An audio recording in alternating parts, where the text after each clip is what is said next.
Hello, everybody, and welcome into another episode of the Couch GMs podcast. It is Friday, November 10th, 2023. I'm your host, George Kerth, joined by the one and only Cody Roadcap. And Cody, I'm already losing my spot on the rundown. It's literally the first line, so this episode's going to go fantastic. Are you okay? Your background is changing. Where's the It Eagle is. stuff? Are you officially going Chargers? I am not officially going Chargers, evidenced by the Go Bird shirt, but you are going to be seeing a transforming background probably for the next few weeks. I am moving, so we're going to have a totally different backdrop now. Looking forward to that. Moving is not fun, but props to you for still sticking out on the show while you're moving around there. And just because you're wearing, you could just be, a lover of creatures that fly. So your Go Bird shirt does not mean Eagles. I mean, birds are actually just government spy drones, so That charge on the power wires. yes, I they knew you were do. going. Okay. See, at least Cody understands, and I'm sure that we lost half of our podcasting audience, already losing our credibility before we even got through the intro. But if you're still here, congratulations, you've already made it through one bad joke. Get ready for a bunch more. And a reminder, as you guys have seen now, we do post our normal episode every Friday, and Cody does have a bonus episode posted earlier in the week about the Couch GMs World Cup. That is our 4-year fantasy football experiment, so make sure you guys check that out every week. You can follow us on on Facebook, Twitter, Instagram, TikTok at the Couch GMs. We have a bunch of other fantasy and football content. You're right. It's not Twitter anymore. It's X. We got to change our Who rundown cares? here. It's Everyone still Twitter. calls it Twitter. Yeah. It's also Twitter. still twitter.com. I don't know if you noticed that. I don't know if that finally It works changed, but still. it works X.com still. still works. Okay, so it's both. So it's still Twitter. I'm still calling it a tweet too. I'm not sending out an X. But always you can hit us on our DMs as well with your fantasy or even football questions, and we will answer you as soon as we see it. Cody, let's jump right into our Week 10 NFL preview.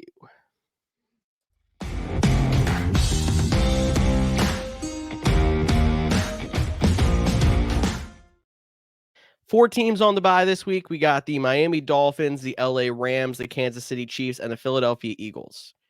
Only 4 teams, but again, like last week, there's a lot of powerhouse fantasy teams sitting on that bye week list. So there's going to be a lot of lineups that need to be filled. And our first game starts early on Sunday, so make sure you're checking your lineups on Saturday night or getting up really early, especially if you're on the West Coast, for a 9:30 Eastern game over in Germany between the Indianapolis Colts and the New England Patriots. Starting off, we have the Wednesday injury report. We do not have the Thursday yet, but Josh Downs did not participate in practice, and Demario Douglas for the Patriots is a limited participant in practice. From what I understand, Demario Douglas should be fine. Downs, something to keep an eye on if he's somebody you've been relying on in your lineup the last few weeks. Yeah, and I'm just double checking make sure they haven't posted, and they haven't. I mean, they're the first game of the week, and they can't even get their stuff together. Um, Great and start for yeah, them. just like you mentioned, there's a lot of high powered teams with the Dolphins, Chiefs, Eagles there, and then the Rams too. I know they don't have the quarterback that the other teams do, especially with Matthew Stafford down, but they have the 2 wide receivers that have been putting up a ton of points. So a lot of replacement guys. So a lot of guys here, like a Demario Douglas, if he goes, he's a great streaming option this week. Gardner Minshew, he's a good start of the week quarterback if you need a streamer. And there's a couple more guys, and there's not a lot of marquee matchups this week, and you'll see that as we go through each and every game. But there's a lot of matchups where I think you can find value in fantasy. Maybe it's 2 bad teams that can't stop anything, so it could be a higher scoring game than we're expecting, or and we'll just have to talk about there. But in terms of Colts Patriots, final international game of the season, second game in Germany. Last week's game in Germany was very weird. We'll see how this one goes. Yes, we will. And I mean, it is interesting that we are trying to find so many people to fill in. Demario Douglas being potentially banged up is a hard one. Josh Downs, I mean, I know personally I don't think I've ever played Josh Downs. I have him in a couple of leagues. He would be a good guy to fill in here. Is there anybody else that you could use to fill in besides Gardner Minshew in this game? As a fill-in, probably not. I would say, like, you're still playing Michael Pittman. Yep. He's still a start this week. Jonathan Taylor is in your lineup for sure. I don't know if I trust Zach Moss at this point anymore. I know It's starting to get sketchy. he's still the second highest rusher in the NFL behind Christian McCaffrey. So like the NFL put out like who's going to win the rushing title this on X or Twitter, whatever we're going to call it, and like he was sitting there at number 2. I'm like, oh, that kind of feels like a not great odds that he's going to win it. So I don't think I'd play him this week. I know it is a positive matchup, but I probably still wouldn't play him. And then on the Patriots side, like you haven't been playing Juju or Kendrick Bourne or any of those guys. Ramondre Stevenson, he's definitely in your lineups this week. I've been talking about for a couple weeks about how he's a really good stretch leading into the playoffs. And he put up a 20-point week last week just to kick off that stretch. So I like him again this week. I think him being involved more in the passing game the last few weeks has really been clutch for him coming along. Because I mean, I was completely dead on him 3 weeks ago. And I've really turned it around. He was actually my start at running back on my TikTok. So if you do need more fantasy advice, make sure you go check those out as well for a little quick bite. But we have plenty more to talk about as we move to the 1:00 window with a divisional matchup between the Cleveland Browns and the Baltimore Ravens. Browns are dealing with some injuries and a defense that only gives up about 14 points a game. Deshaun Watson should be back. He was a full participant, but also we've seen him practice and not play too. So Did I he don't play want to. last week? They played the Cardinals and they won 27-0. So I don't remember anything about that game. I can't remember. I feel like, yeah, I did not tune into that game at all. I feel like I saw touchdowns on red zone and that was it. Like, all right, Cardinals, Browns. check it out. But anyway, Amari Cooper was listed as rest/ankle, so that means that he probably should be good to go. He went from DNP to limited participant. David Njoku dealing with a hamstring injury went from DNP to limited participant. Watson did play. Watson did play, so I'm just the one that's off apparently. A lot going on, I guess. But so he should be good to go. But even yet, I don't know if I trust any Browns, if I'm being honest, against the way the Ravens defense is playing right now. They've even laid waste to some of the top fantasy players in the league so far. Like, I don't trust playing Cooper on a weekly basis regardless. That could be just my bias because I never feel comfortable with Cooper. I streamed Njoku last week. He's had a couple of decent weeks. I'm probably going to try to avoid that this week. Jerome Ford is kind of a guy that's been in and out of the lineup since the Chubb injury. I'm not trusting him if I can help it. And I'm also not playing Hunt because Ford is still getting more carries than Hunt is. Yeah, I just think you might not be in a position, depending on what your lineups are, that you have the ability to not play Ford or Hunt this week. And that goes the same with like a Gus Edwards. Like this is like I talked about. This is one of those matchups. I know they played earlier this season, but I was getting at. So like Gus Edwards, like he had he's been the lead back. Justice Hill's been mixed in, and then Keaton Mitchell, who is popped up on the injury report on Thursday, had the 2 big touchdowns last week. Not a lot, but this Browns defense is really good. So there's not a ton of options like that you want to play. But if you had to play just in this matchup, if rank them, Hunt, Ford, assuming Mitchell plays, Mitchell, Hill, and Gus Edwards, like what would be the order of confidence out of those 5 guys that you'd be willing to play? I feel like Edwards still has to be at the top just because he's on a heater right now. But the Browns did shut down the Ravens run game the last time, so I'm still not confident. Then Ford, and then Hunt, and then I'll go Mitchell, then Hill.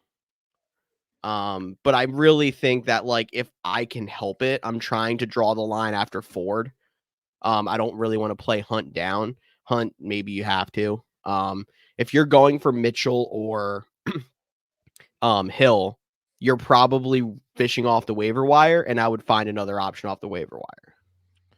And we'll keep those names in mind, just since Mitchell was probably the top added person in fantasy this week, just because of his big game. And the Ravens, I think, correct me if I'm wrong, they're on like a 4-game streak of scoring over 30 points. I believe that's true. Yeah. And the over under is at 38, so that's how much they're respecting both of these defenses. So keep that in mind. I think Hunt is playable in a pinch, so I would just drop the line 1 guy. But I think you are on to something on try to find something else. Let's see if that's something else is in the next game. It is the Houston Texans and the Cincinnati Bengals. And I personally, again, think that it's not, because I feel like your guys would be one of those Texans backs. Cody mentioned that they have 23 people listed on their injury report right now on our rundown. One of them being Damian Pierce, who has not practiced yet this week, dealing with both ankles being hurt. So obviously the fill-in is Devin Singletary right now. Singletary was mediocre last week, and I feel like with the Bengals most likely pacing this game, the Texans aren't going to be great on the ground. I think they might have some good, options that, you can play the quarterback, you can play wide receivers, you can play Dalton Schultz at tight end, but I'm not really liking any of their running back plays right now. But I still, on that point, think Singletary is better than that Hunt, Mitchell, Hill trio.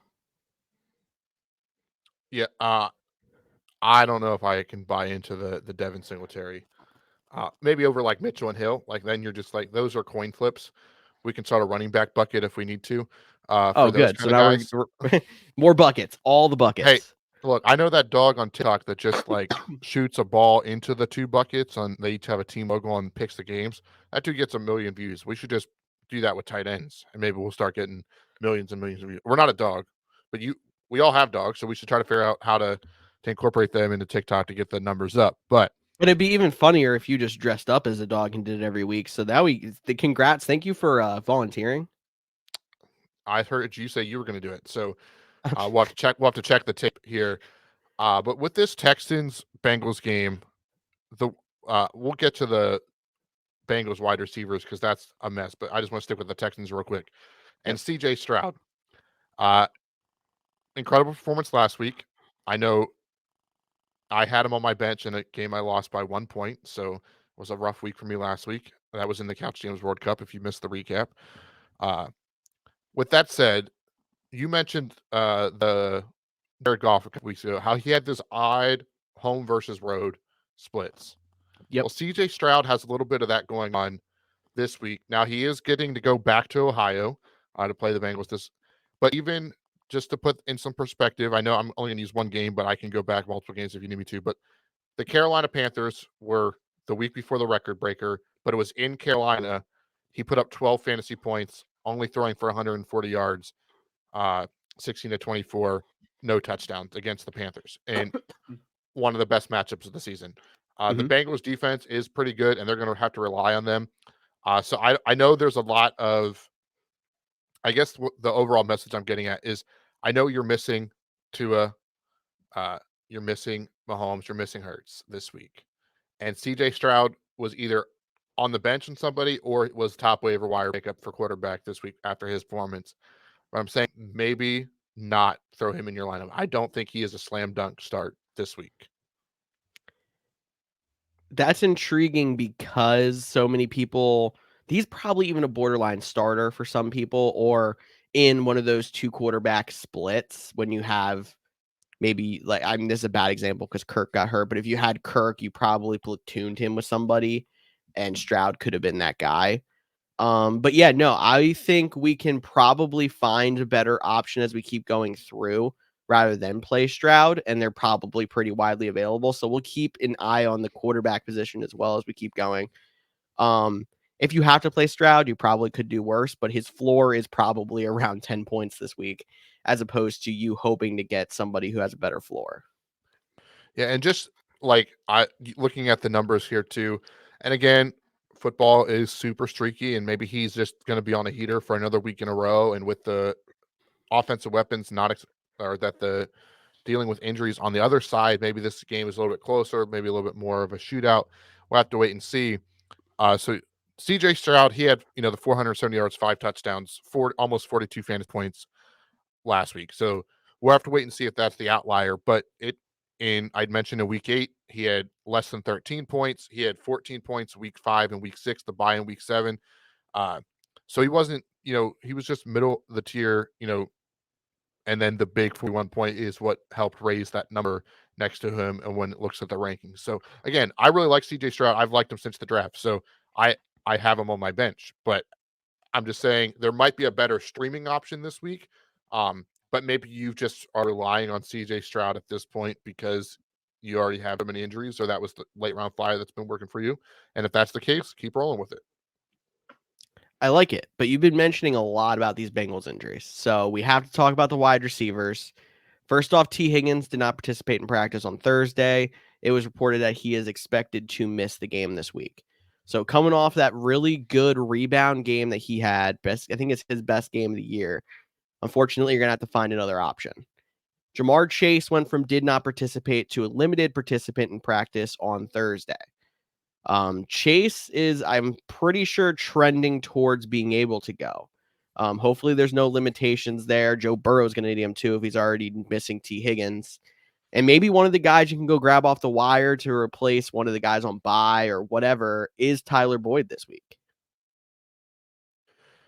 Yeah, I mean, that is a potential option. I do want to point out, though, the Bengals play the Ravens on Thursday night next week.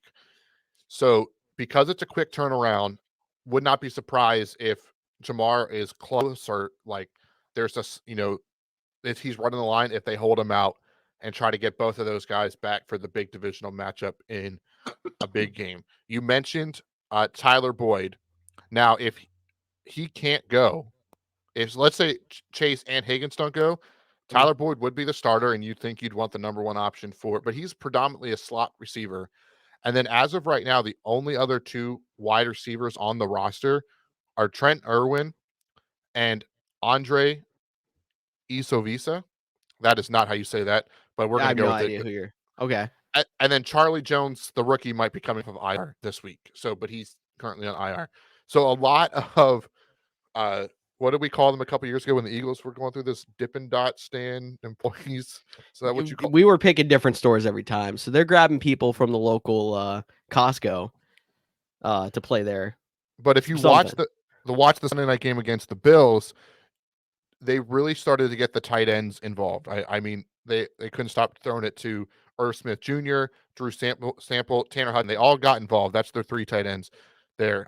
So not one of them was like the breakout star. Like they were all involved. But maybe the tight end, like Irv Smith Jr., this week with all these injuries, it might be a name to watch as a potential top target this coming week.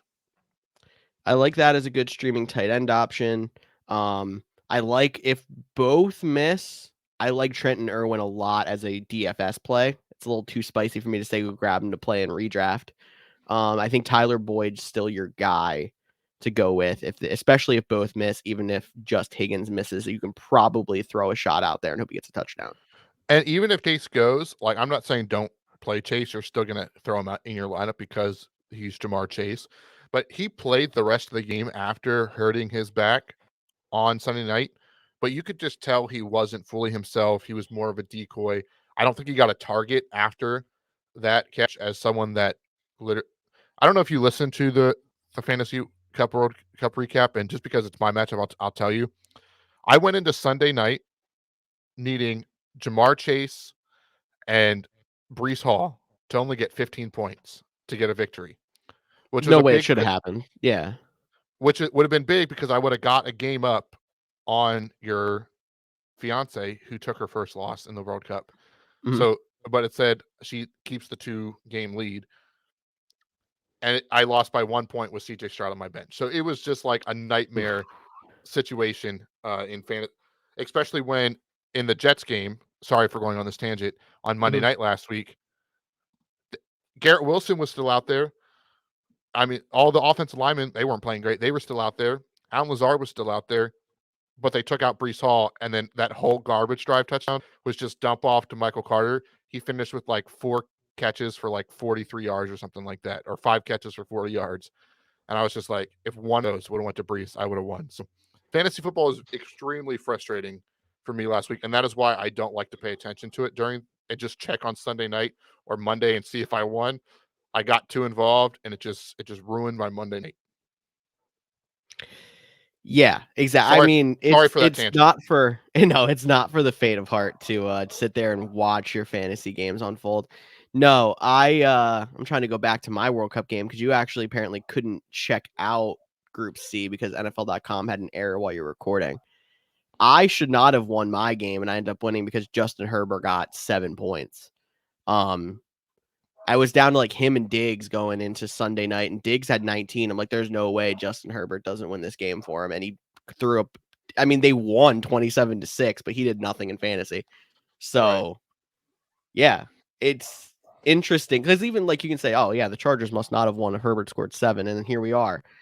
We would have expected Herbert to do well if you say they're going to win, but anyway, that tangent's over. I think we covered everything in that matchup. We can move on to the San Francisco 49ers trying to stop the skid coming out of the bye against Real the quick, Jacksonville Jaguars. Go ahead. about the last game, just something to keep in the back of your mind. If this is a caveat, if Jamar Chase and Higgins Mhm. are both out, Mhm. how confident are you still starting Joe Burrow? Knowing that he was getting the tight ends involved, he's still going to have Tyler Boyd, and Trenton Irwin still does get points. Like, there's the random games where you're like, oh, is it going to be the Tyler Boyd week? And all of a sudden it's the Trenton Irwin week. Like, I still think Burrow's going to get his. He might not have his 25-point potential, but if you tell me they both miss and Burrow still scores 16, I'm like, I'm probably still going to play Burrow. And that's a great possibility that still happens. Would you play him over Brock Purdy in this matchup that we're about to talk about? With how Brock Purdy and those 49ers have been struggling, I probably would. I picked up Brock Purdy in my work league because it's a 2 quarterback flex, and my quarterback's been ravaged by injury, and someone let him go, which I was That's shocked. lucky for you. Yeah. For Brock Purdy's still a top 15 quarterback, I'm pretty sure. yeah, I was like, that was my little reaction right there. But 49ers, Jaguars, 3-point underdogs. You mentioned the struggle that the 49ers have been in.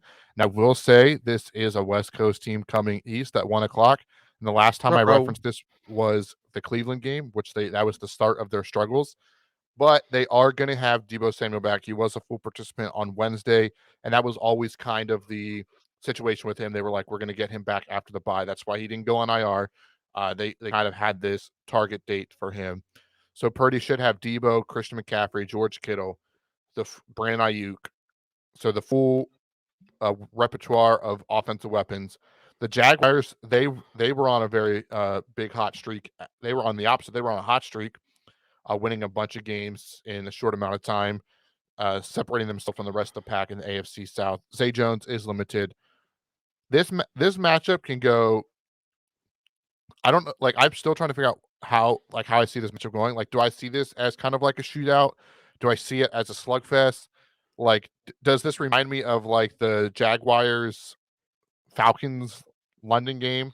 How it was real close for a little bit, and then one team broke away late.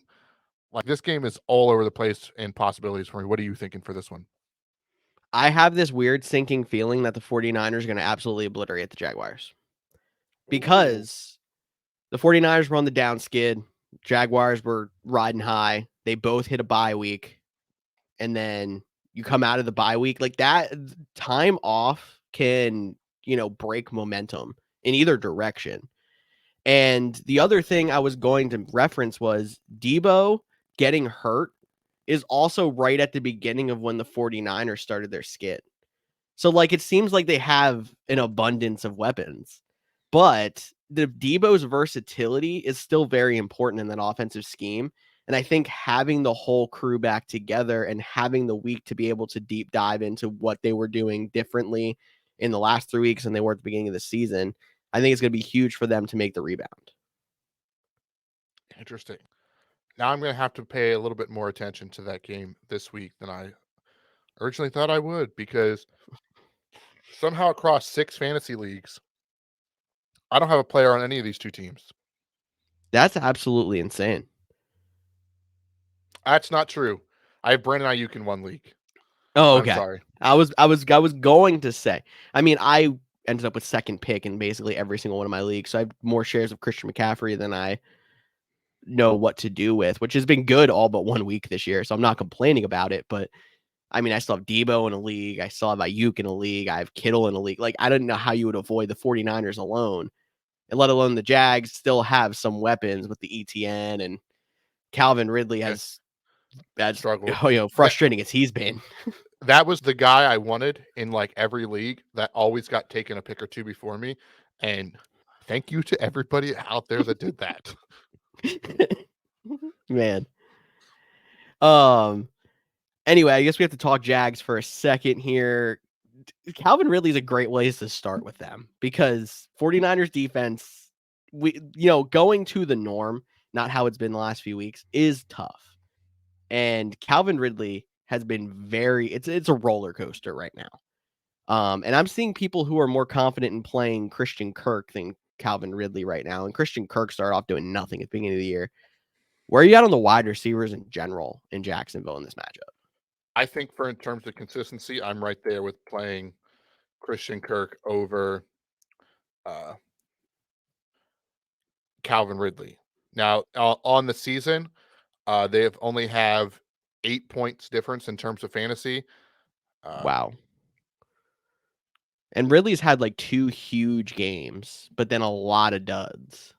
Yeah. Now, and Christian Kirk has 1 extra touchdown. So that's basically the actually, you know what? I was not on half point PPR, so that might change it a little bit because that's no, in half point PPR, Christian Kirk is 16 points ahead with an extra touchdown, averaging about 11 fantasy points a game. So he would be the guy I like more if I had to pick one of the two, just because he's seems to be a little bit more of the safer bet.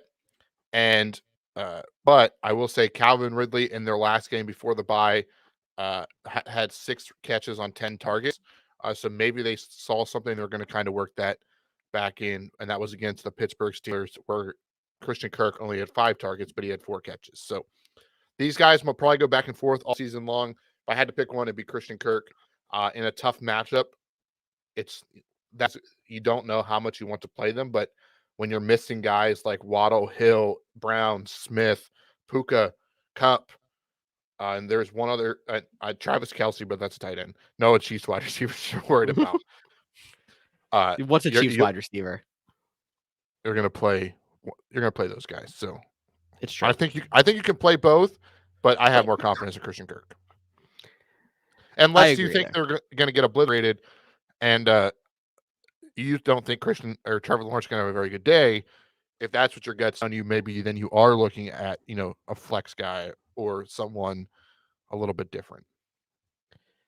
No, and I mean, like I said, I think they're going to get obliterated, and I don't like playing Trevor Lawrence this week, but I still think you can play Christian Kirk. Like a lot of times, unless you're really an offense that's stuck in the mud, you can go and find the 1 or 2 weapons that are going to have decent days, even if the team's going to get beat up.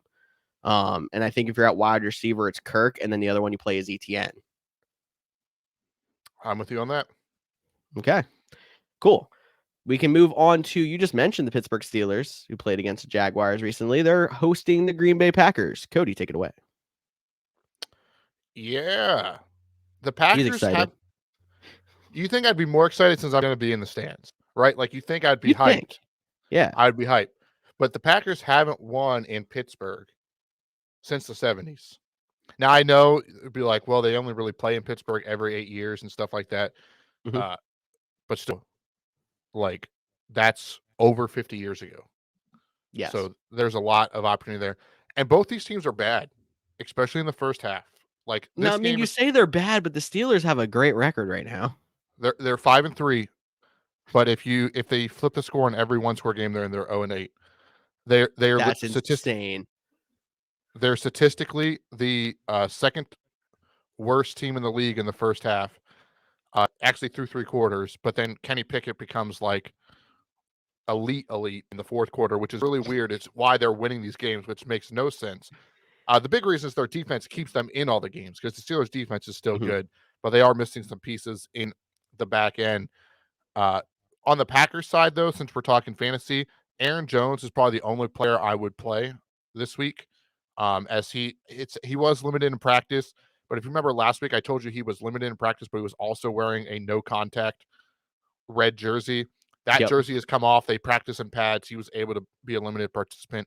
Matt LaFleur said last week they were going to cut him loose.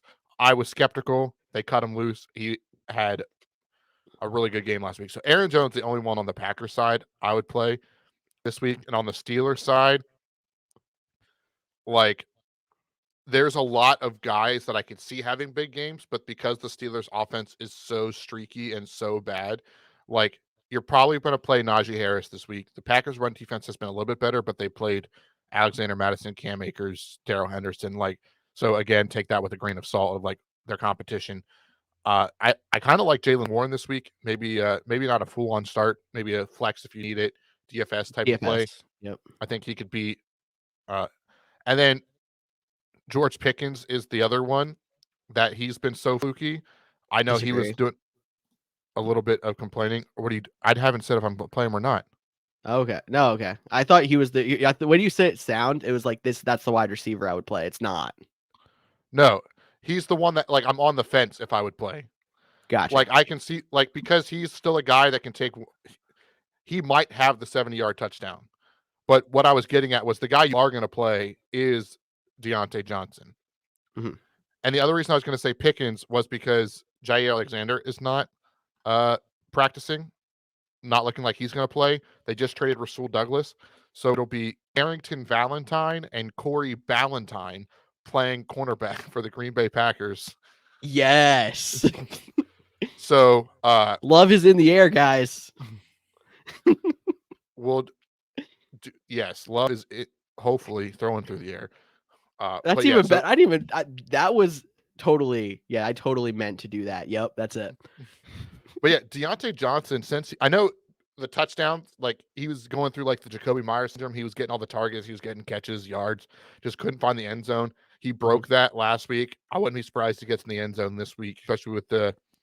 And the Packers are going to give up some yards. This could be a low-scoring game, limited possessions. So not a lot of great options, but Deontay Johnson and Aaron Jones are the two guys I really like in this matchup. Yeah, I know a lot. I just wanted to mention Deontay Johnson if you weren't going to, and I was worried you weren't for a second because he only played week 1 for about a half. He was on pace to break 10 half PPR points, but then left the game. Since he's been back, yeah, he was on that ridiculous streak of not scoring a touchdown, but 10.4 in his first game back, 12.5 in his second game back, 18.5 last week because he scored that touchdown. He has been very consistent on having a solid floor. And number one, Pittsburgh needed that because they were having major wide receiver problems when he was out. And number two, a lot of people kind of forgot about him because he missed the half of week 1 all the way until week 7.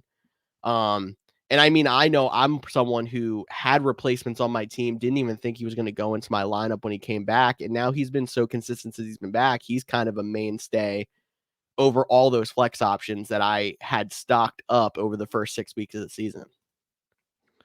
Yeah, in the 4 games that he has played this year, like he's on pace for almost 1,500 yards, over 100 receptions.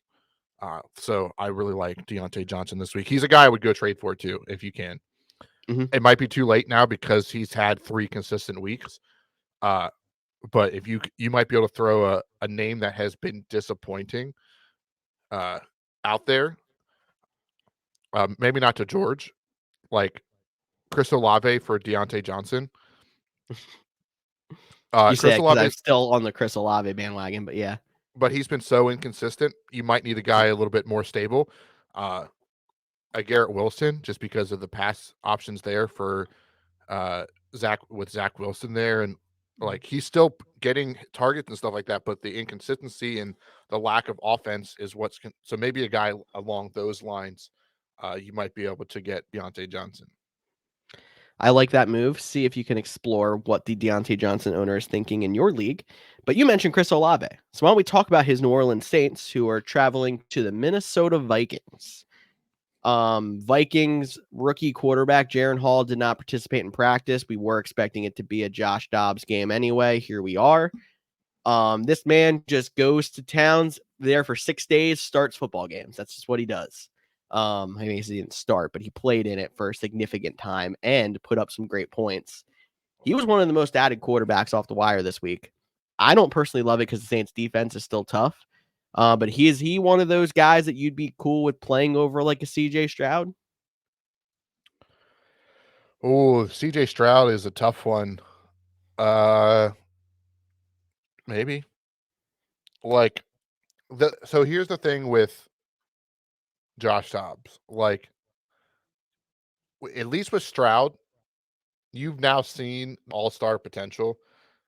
He can go get you a 35-point week. Is he going to do it back to back? Probably not. That's why we're like, against a good team, we're expecting that. Josh Dobbs, like a 20, 22-point week for him is like real good.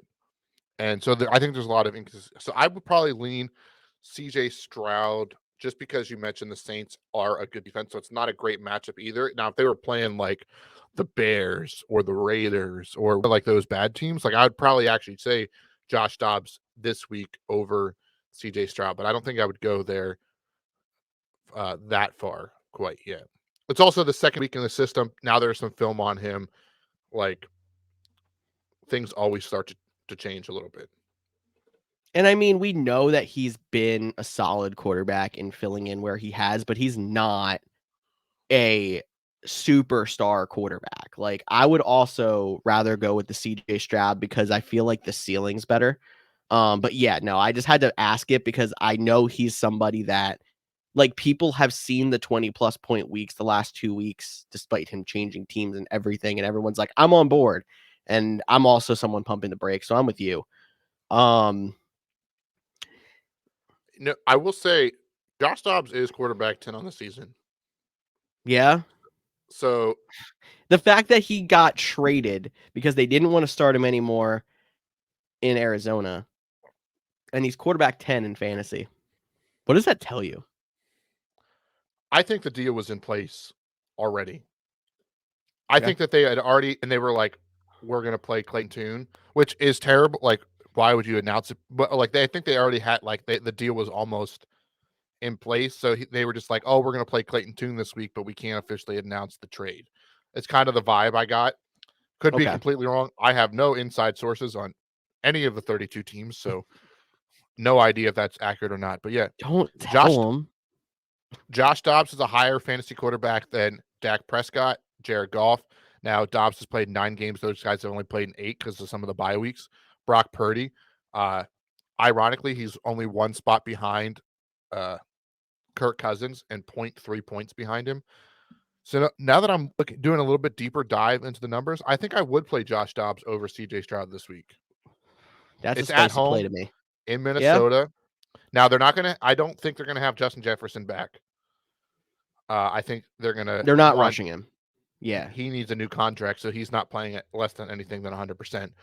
Yeah. And 2, they're not going to rush him back. But yeah, I think I would play Josh Dobbs over CJ Stroud. Now, CJ Stroud is QB7 on the week, but 40 of that points came from last week alone. Really quick, because you're spending a lot of time on the Vikings. I've also seen so much hype around Alexander Madison this week.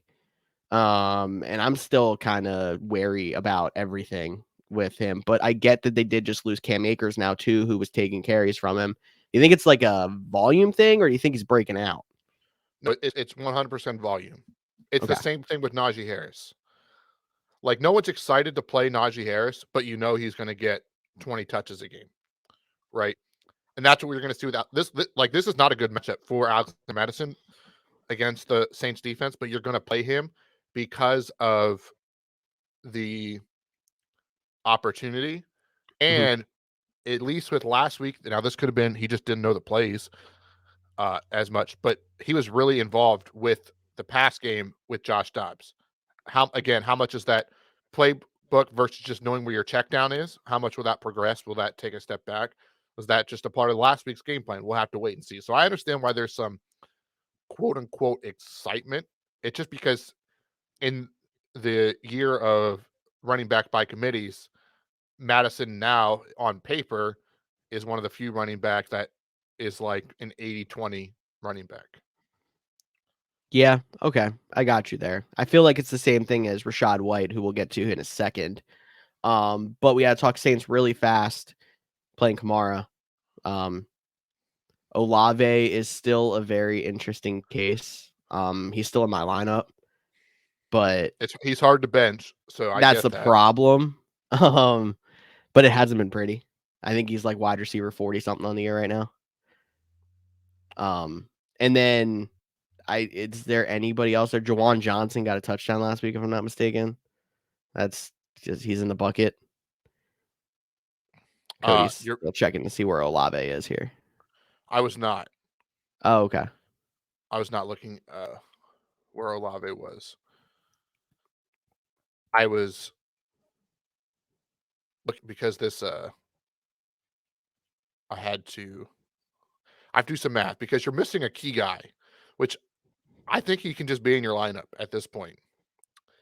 If my math is correct, he would be tight end 6 on the season. I believe you just traded for him in one of our fantasy leagues. His name is Taysom Hill. The stat website I was using still has him only listed as a quarterback, which is why I had to. It's like, where's Taysom Hill? I know he's not down here below all these other guys, but yeah. So I think Taysom Hill is definitely in your lineup this week. Mm-hmm.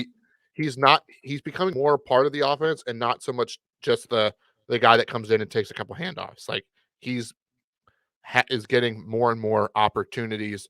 I mean, he is still throwing a pass every once in a while. But he had 11 carries last week against Chicago. He had 9 carries before that. So like he's getting the ball. He's getting a little bit of work in the passing game. Not a ton, but he's getting some work.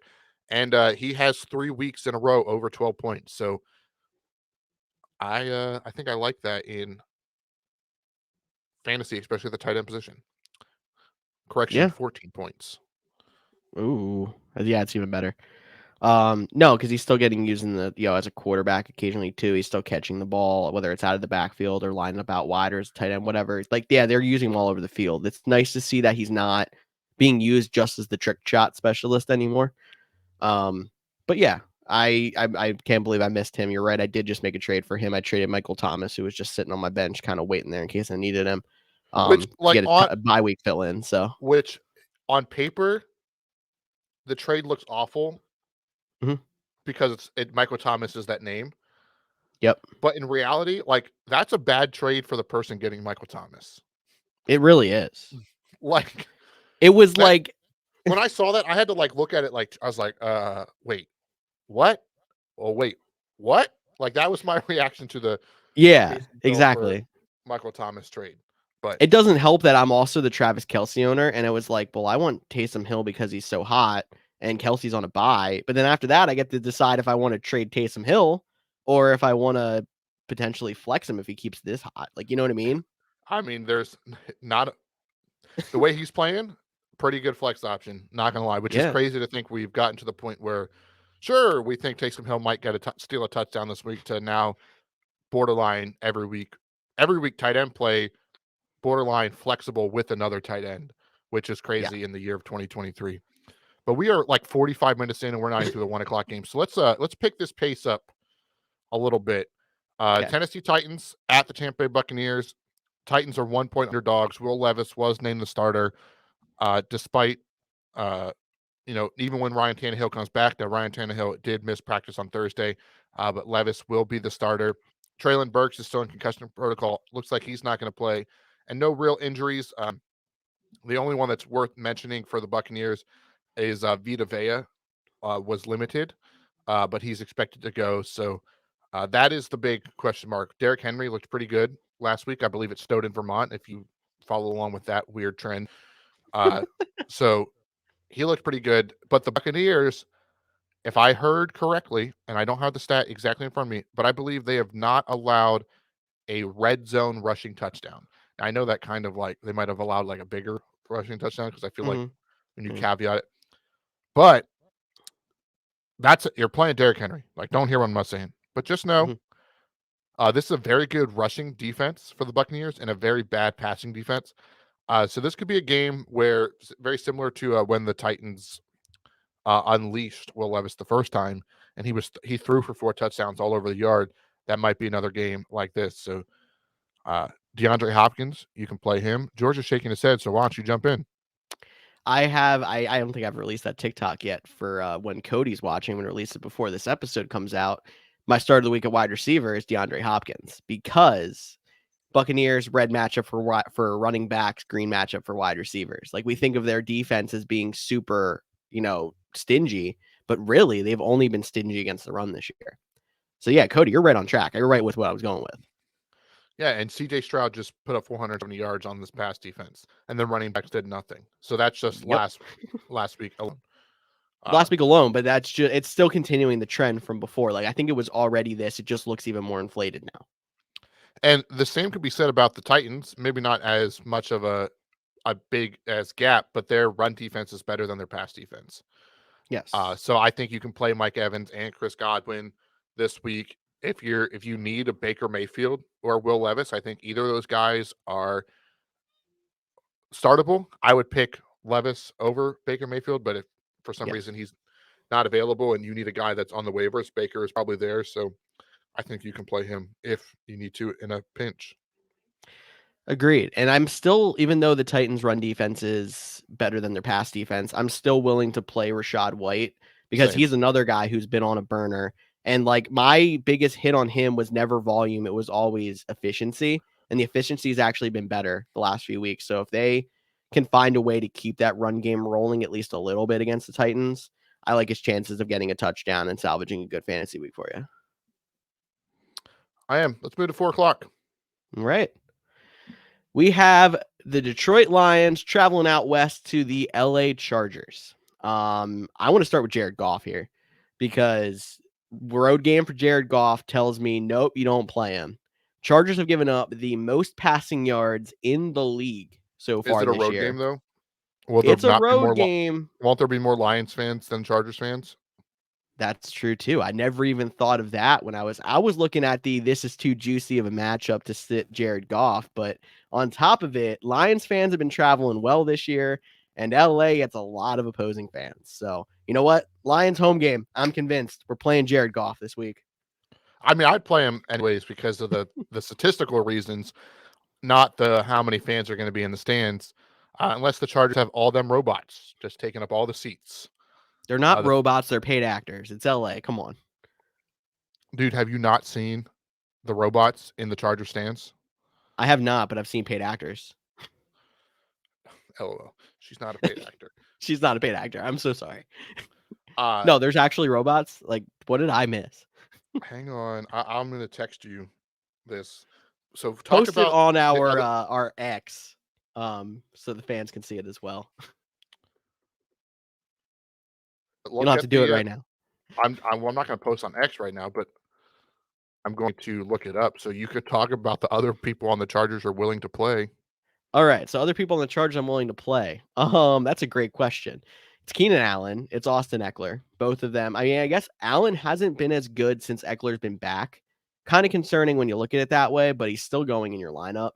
And Eckler has finally found his groove, so that's good for you guys who did draft him in the first round. I am drawing my line there. I mean, I guess I can't mention Justin Herbert, but for the skill position players, I'm drawing the line there. I know there's a dynasty league where I'm kind of forced to play Quentin Johnston this week because of bye weeks. And they are down Jalen. I'm sorry. I almost said Jalen Guyton. Jalen Guyton's back. It's Josh Palmer that they're down. So like, he is still technically the wide receiver too, but he hasn't really done much with that role. Is Palmer on so IR? far. Palmer's on IR. Okay, I was going to say, because the only two people on the Chargers injury report is Herbert with his left finger that he's been dealing with, and Joey Bosa got sick on Thursday. That's it. Like Josh Palmer's on IR. So the football gods, Williams, after obviously. like 5 years in a row of like demolishing the Chargers with injuries, have been like, okay, we'll give you a year where it's a little bit lighter. Knock on wood. Yeah, right. Because I mean, they did break Justin Herbert's middle finger, but it was just funny the first time when they splinted it up and he's trying to make calls on the field, flipping everybody off on the camera. But maybe that was just me. I thought it was funny. Yeah, I know exactly what you're talking about, and it was funny. On the Lions side, though, David Montgomery is expected to be back. That's freaky. Yep, I'm sorry. I saw the robots. That's freaky. Look more into it. They've been putting him in the stand. I don't know why. The article's behind a paywall, so I didn't read it. I just looked at the cover photo, which that's great research right there. But David Montgomery is back. Let's get back to football. How much of a concern is that Jahmyr Gibbs. Gibbs has been playing really well the last couple weeks. Now they had a bye week. David Montgomery is back. I think they're both playable. I think they're both playable. I do think We're going through the Jonathan Taylor, Zach Moss window again, I think. Give me 1 to 2 weeks where I can play both Montgomery and Gibbs, and I'm I think they're both 100% playable sure rest that of the season. I just don't think so because of how much I've heard the Lions front office, how much I've heard the Lions coaching staff talking about how they want to use David Montgomery, and they haven't lied to us yet. We've been frustrated about it. We've been trying to fight them on it, like, no, play Jahmyr Gibbs, but they have been adamant about we got David Montgomery here to do XYZ, and he's been doing XYZ. It doesn't make any sense because they took Gibbs at 10th overall in the draft, but I'm just saying, like, we have seen it. Until they prove me wrong, I am following with David Montgomery is basically 75% of the snaps. Okay, we'll have to wait and see. I disagree. But we're in a 2-week window or 1-week window where I think you can play both. So, yeah, no, you can play both here. The Chargers defense isn't exactly blow it away good either. Evidenced by the fact that this game has an over-under of 48.5. It's pretty high. I think it's the highest on the week. There we go. Now we can go down a little bit. I guess I thought that was going to be the lowest. The lowest is actually our game after that. This one is the Atlanta Falcons and the Arizona Cardinals. Welcome back to Kyler Murray and welcome back to James Conner as well. I don't think the Cardinals ever really found a solid back that was established enough to really take away from James Conner. Personally, I was worried when Conner hit IR that, like, if Dave Mercado did super good, he was going to take over the role, being a young back compared to Conner, who's not really going to factor into that team's future. But he was kind of in and out of the lineup. They didn't really get anything out of Keontae Ingram. I think James Conner can jump right back into being a potential flex play if he is back. Yeah, I'm with you. And you can play Kyler Murray this week too. See, I'm trying to sit Kyler Murray if I can help it because Absolutely I want to see. Not with the Falcons? Is that what you're saying? Or just because of all the buys? Not with the Falcons, not with all the buys. Like, we just talked about, like, I would play Kyler Murray over Joe Burrow if both Higgins and Chase are not there. I'd play Kyler Murray over CJ Stroud, who just had the big game. Like, I would play Kyler Murray over both Baker Mayfield, Will Levis, Josh Dobbs, Derek Carr, like Kenny Pickett, Jordan Love. I wouldn't play him over those two. Deshaun Watson, Mac Jones. Like, at what point, like, I just named all the games we talked about, and I left like 5 quarterbacks off. Like, there's no way he's not in a lineup this week.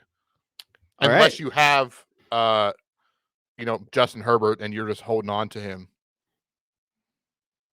All right. Well, I spent $30 in the World Cup on him because he was still sitting there on waivers. I had no idea. That's just poor management on my end. And I was like, I have Patrick Mahomes. At this point, I don't need all that extra fab. I'm gonna spend $30 on him. Make sure nobody else gets him.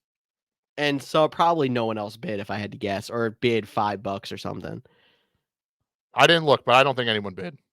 So Cody dumping $30 a fab for no reason, especially with Patrick Mahomes. Just go out there and put a waiver claim in or put it in for $1, man. I don't know. Not great, but whatever floats your quarterback boat. Just playing preventative defense. At this point in the season, I had most of my fab still left. I still have like $50 in fab left for playoffs and waivers that come up. So why not go out there and get a guy that could be a top quarterback? Although it is not a great team, I understand that, but it could be a top fantasy quarterback and prevent other teams from having him. I think it's a great move. Okay. I mean, I'm not complaining about you picking him up. I just think the $30 in fab was a little much, but I guess if you have this much at the end of this part of the season, there's not a lot of big waiver pickups that are going to come up. So I get it. Falcons side of the ball, Tyler Heineke getting another start there for Atlanta. The backfield has been an absolute mess. I actually saw a stat today. I wish I would have saved it. There was a huge list of running backs that are like second, third string running backs that have gotten more carries inside the 5 than Bijan Robinson has this year. So even if he's getting opportunities, they're between the 20s, and it's been Tyler Algier down at the goal line. So it's hard to have the faith in Bijan, at least at the level of we drafted him in round 2, that we were hoping for. He's still probably going in your lineups because he is performing with the carries that he's gotten, but the problem is he isn't getting the volume we expect. He has now become the Jahmyr Gibbs of this middle part of the fantasy football season. Yeah, I saw that stat too. It was a tweet or an X posted by Jason Moore of the Fantasy Footballers, which they have no idea who I am, but shout out to them for dropping their 1500 episode That's day insane. and being pioneers for this space. Definitely guys that we look up to. We obviously follow them on social media, but that post that you're referencing, players that with more carries inside the 5 than Bijan Robinson on the season: Tank Bigsby, Joshua Kelly, Craig Reynolds, Shout out to Craig. Roshan Johnson, Damian Harris, Devon A-Chain, who has been on IR for the last 4 weeks, James Cook, and this last guy, if you can tell me which team he's on, I'll be shocked. Andrew Beck. He's the fullback for the Chiefs. He doesn't know. Am I right, Chiefs? No, it's Broncos. Broncos. Yeah, he's a fullback, running back for the Broncos. Yep. Yes. Good job. You do See? know your stuff. I know my stuff. Giving you some credibility. But even the fact that we're like playing who's this back and he plays for the Broncos and he's a fullback and has more carries inside the 5 than Bijan, that is sad. Look, all I'm saying is I'm putting it out. I've said this before on the podcast, but I'm putting the Cardinals end up sucking. They get the number 1 pick where they're currently slotted, which will be tough now that they have Kyler Murray back. But let's say they get that. They get Caleb Williams. They trade, which will not be great for their cap, but they trade Kyler Murray to the Falcons. The Falcons have a new head coach, but then they have Kyler Murray, Bijan Robinson, Drake London, Kyle Pitts, all these elite offensive weapons, and that offense starts cooking. That is what I'm putting out there for the Falcons in 2024. I think Falcons fans here are giving you the thumbs up. I think that can wrap up Falcons Cardinals. It's a good way to end that. We can move on to the biggest spread of the season, maybe. Probably. I know it's of the week by far. It might be of the season. New York America's Giants. game of the week. No, it better not be. Is it 100, really, though? It's the Fox America's game of the week. Because at the beginning of the season, it was supposed to be Giants, Cowboys. Those games always get hyped. We saw how that went on week 1 of the NFL season, and it's going to be worse. It's going to be worse. Giants, Cowboys. I was really hoping they would change it to Commanders, Seahawks, even though that's a thriller of a game. Like, there's still a chance due to competitiveness. We're going to take you to Seattle for the rest of the Seattle Commanders game. Like, there's still a chance that happens. There really is a chance that happens, but 17-point underdogs for them New York Giants. Tommy DeVito starting at quarterback. The Giants have Saquon, and that is it. They're even down Waller still. It is not good sledding if you are a Giants fan right now. No, it's not. And even if they did have Waller, which I would have completely missed or did he go to He's IR? on IR. That's right. I can't remember who goes on IR at this point in the season. I'm only remembering because every single one of these guys is on my fantasy teams on IR. So I get the reminder every time I scroll on down. I'm like, there's that guy again. Yeah, I mean, this is just Tommy DeVito. So this is a 17-point spread with an over-under of 38.5. Like that to hit the under, that's 21-10. Like that's it. No, the 21-10 is not it. 27-10. I'm sorry. I had to get the 27-10. And I mean, you tell me the Cowboys score 27 and I'll be like, in the first half. Yeah, exactly. They scored 27 in 4 drives last game, if I'm not mistaken. Their against the Giants. 27. Their defense did score 27. You're right. I mean, and then their offense scored touchdowns on at least their first 2, maybe their first 3. Like, it was over before you even got your snacks and got back to your chair. Like, And it's going to be the same way again. I'd be shocked if it wasn't. So give me the Giants plus 17 just because the NFL's weird and the Cowboys got smacked by the Cardinals earlier in this season. That's true too. I mean, I would think the Cowboys are going to have a mean streak after losing that game by 2 inches to the Eagles, but it also could Who do the be one of Cowboys play next those. week? This could be Are you thinking trap game like I was about to say? Yeah. That's a possibility. Nope. No. They play the Panthers and the Commanders. The worst part is those two are bad, and this is still way worse. Like, it's not a trap game. Don't forget that. But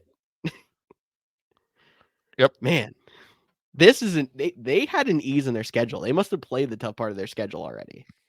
No, their tough part of the schedule is how they end. Their last 4 games are their last game is against the Commanders because divisional. The 4 games before that, Eagles, Bills, Dolphins, Lions. Okay, that's the tough stretch. You're right. Okay, so they got to ride high going into that because they have some cakewalk matchups coming up in the next 3 weeks. But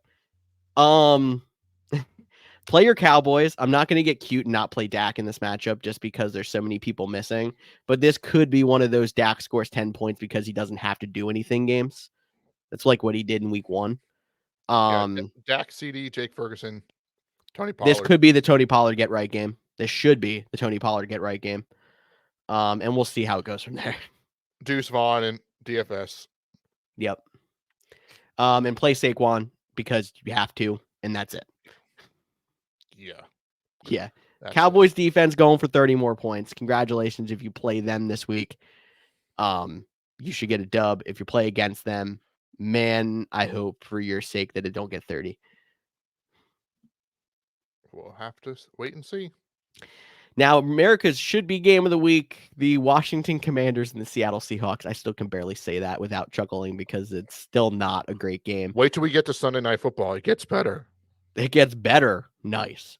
Washington 6.5 point underdogs, but the over-under on this game's up at a crisp little 44 points. Seahawks defense has been solid. I'm assuming they're expecting the Commanders to score some points, though, if they're going to put it all the way up there at 44. Well, and the Seahawks should get right.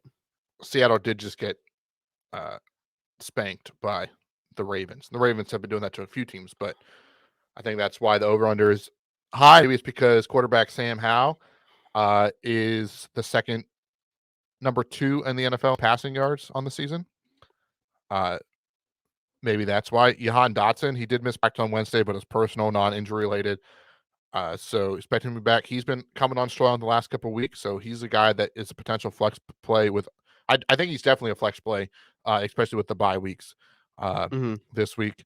But there is no and Antonio Gibson is still underused. They like Brian Robinson a lot. You can play Robinson, not Gibson.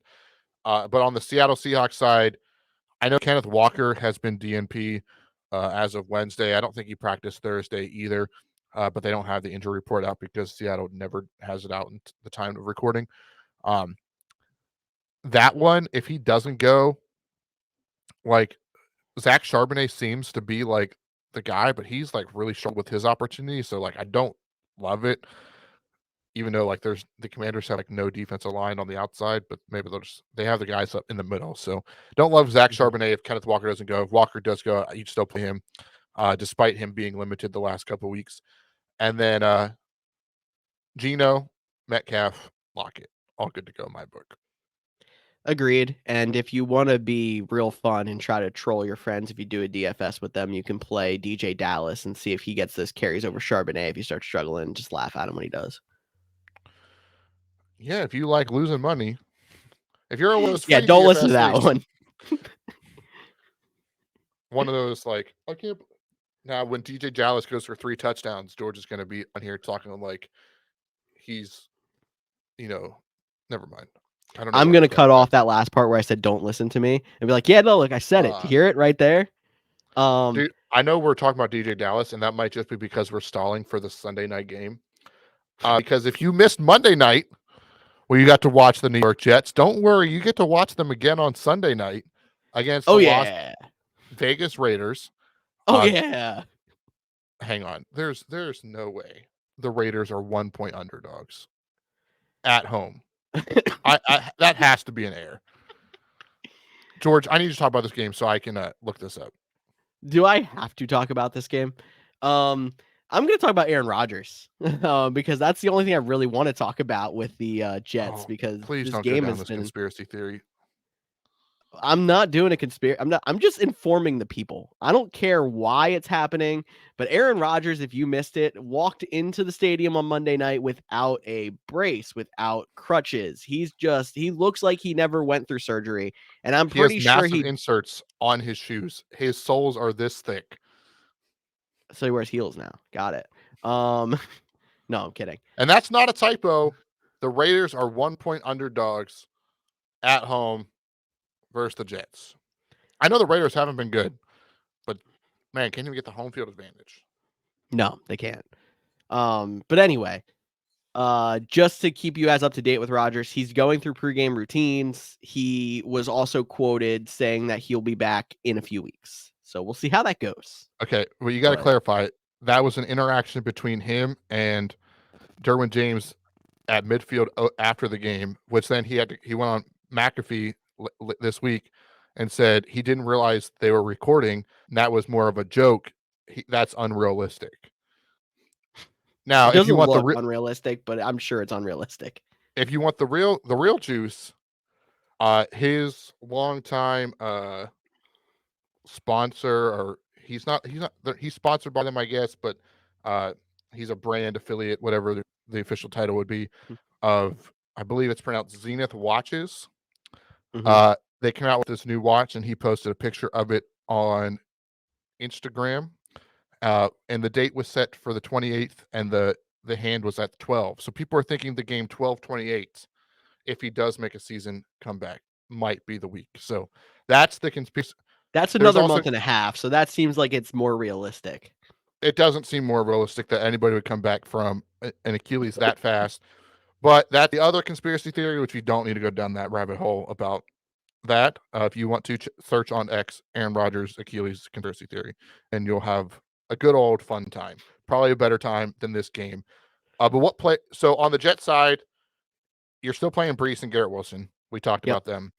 Yep. They haven't been great, but they have big playability, and you're still going to play them. On the Raiders side, you're playing, like, this is, I guess, where they're going at is just the Jets defense is so good. Yeah. So like Sauce probably will lock down. I mean, Devontae Adams is still, one of one type of receivers in the league.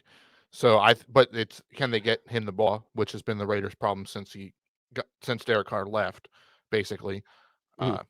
So that one's tough, but you're still playing Devontae Adams, and you're still playing Josh Jacobs. The question is, are you playing Jacoby Myers? I'm not, because the only reason I'm playing Devontae Adams is because I know he is one of those elevate your game. He can get himself open kind of wide receiver. Like, he is one of the top 5 to 10 wide receivers in the league. Jacoby Myers has been fantastic, and I've been a big advocate for him so far. He's wide receiver 15 on the year right now. Not testing against the Jets. They go to have one receiving touchdown to a wide receiver all year. So don't play Jacoby Myers unless you're very desperate with bye weeks. This is not one where it's like, I feel like I'm getting too cute. This is no, he's got a rookie quarterback, and they don't give up points to receivers. They just don't. And this is the lowest over-under on the week at 37. So that tells you something too. Exactly. No. So limiting your options, you play a running back and a receiver from each team, and it's Wilson, Hall, and Jacobs, Adams. And that is it. One more game. It gets this was a little bit better. A little bit better. Depends on which Denver Broncos team we're going to see traveling up east to the Buffalo Bills. I mean, I guess it also could depend on what Bills team we see, because the Bills like to play down to random talent. But if the Bills are playing up to par, they should win this game fairly easily. Vegas says they're 7.5 point favorites. So they agree. But the over-under, again, set at a nice high 47. So there should be points to be had in this. I'll start with the Bills. I think they're the easy one. You're playing Diggs. Dalton Kincaid is the newest Sam Laporta. He might even be better than Sam Laporta at this point. And you're playing Josh Allen. You can play. I am completely not because Dalvin he Cook, put up a James goose. Cook. Oh, Yeah, I thought you were going to say the other receiver that put up a goose egg, which I wouldn't play. That's Gabe no, Davis. no, we're not playing. I'm always sketchy on Gabe Davis. I had the hope beginning of last year he'd start being the guy after his 4 touchdowns in the playoffs 2 years ago, but no, he's a wishy-washy kind of wide receiver you can play in a pinch in a bye week in a good matchup, but this I'm not playing him if I can help it. Yeah, and on the Broncos side, I think Javonte Williams, a good play. The Bills have been susceptible to giving up points to the running backs. And then the pass catcher, like I don't like playing Russell Wilson. I mean, you know why. There's a But lot of guys that we've said this episode I'd still play over Russell Wilson. would you play Kyler Murray over Russell Wilson? Yeah, probably. Okay. And Georgia won't play Kyler Murray. So that's all you need to know right Yeah, there. there you go. Any pass catchers you would play? Like I feel like there's some juice in Jerry Jeudy or Cortland Sutton, but I don't feel like they're both not going to be good. It's which one is it? And then what is the ceiling for either of them makes it a tough call. With bye weeks, you're probably going to have to throw out maybe a Cortland Sutton. I like him better in full point PPR. He seems to be a guy that they go to, doesn't get as many yards, but he gets the receptions. But don't love the options there. 100% with you. I mean, I don't have many shares of either of them, but I've found myself playing different high ceiling kind of wide receivers over them, like Tank Dell, for example. But their potential to go in your lineup if you need something in a pinch because they're still producing. They're just not as consistent or high scorers as you would like them to be. Yep, I think that pretty much wraps that up. Anything else you want to add to that, or you want to pick some winners? I think we want to pick some winners.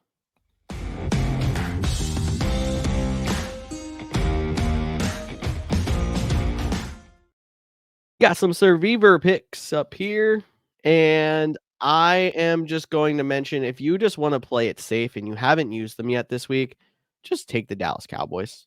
Neither of us, Cody and I, picked them, but like they are the biggest slam dunk pick you might see all season this week.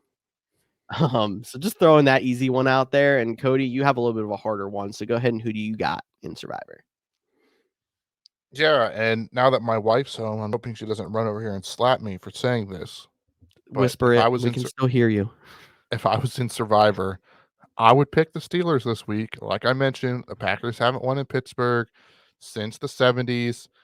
Not expected to have Jair Alexander. Rough offense on the road. Not feeling one. They got the win last week, so maybe I should be a little bit more upbeat about the team. But it was against Brett Rippon. I hope I'm wrong. I would hate to be the second game in a row I've been in attendance to watch the Packers lose. But I'm leaning the Pittsburgh Steelers this week.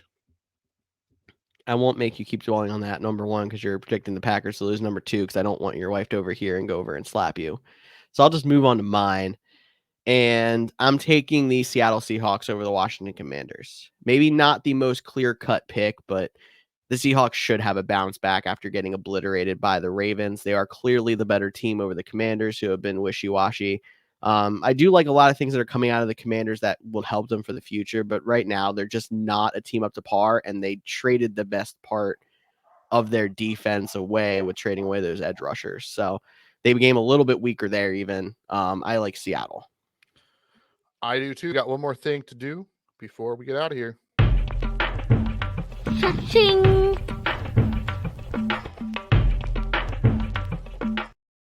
That is the best bumper you've ever made. We're spending Tyler's money. If you don't know what we do, we pick a type of bet, I guess is the way you would put it, each week. And we build a parlay. Build a parlay. But we all pick the same kind of bet. So whether it be a touchdown score, over-unders, passing yards. Tyler's not here this week, but he decided we let him pick, and he is going over-under passing yards. Spice it up a little bit, not just straight over-unders. Tyler, while I'll tell Tyler's pick, he is taking I almost said London, but it's in Germany. The game over the seas, and he's taking Gardner Minshew over 221 yards. I like it. I mean, we're hoping for a high-scoring game over there. The Patriots, I mean, they should have a better defense. I think they're a little bit banged up, if I'm not mistaken. The over-under in points says that it should be a pretty high-scoring game. Not a bad one there. I am going back to that 49ers-Jaguars game that I had the hot take on earlier, saying that I think the 49ers are going to go out there and put the Jaguars in their place. And my bet goes with that, saying that we got Trevor Lawrence going under 245. Alrighty, which is just my pick for this parlay of how we're spending Tyler's money. And just in case we mentioned it, I can't remember.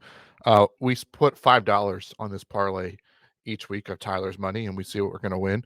And I'm going to take this one. I thought was just good value. Taylor Heineke over only 216 yards in a good matchup against the Arizona Cardinals. So I like that one, which brings our 3-pick parlay odds to plus 553. So what does that do to $5? It makes the payout $32.87 if we win. This is quick math, but I believe we'll get back to just above even because we have not won the last 4 weeks, which means we're now down $25, including this week. 25. Yep, you're right. This week.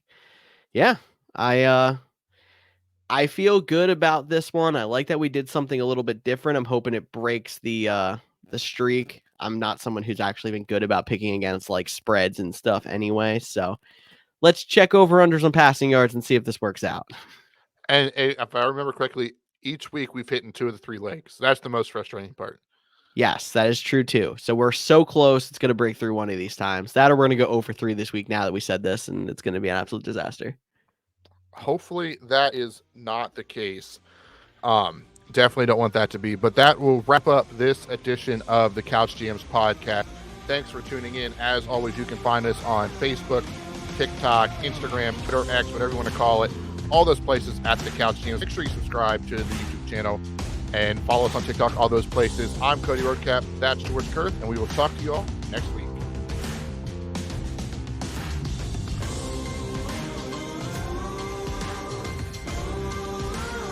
Ooh, I forgot to pull us off.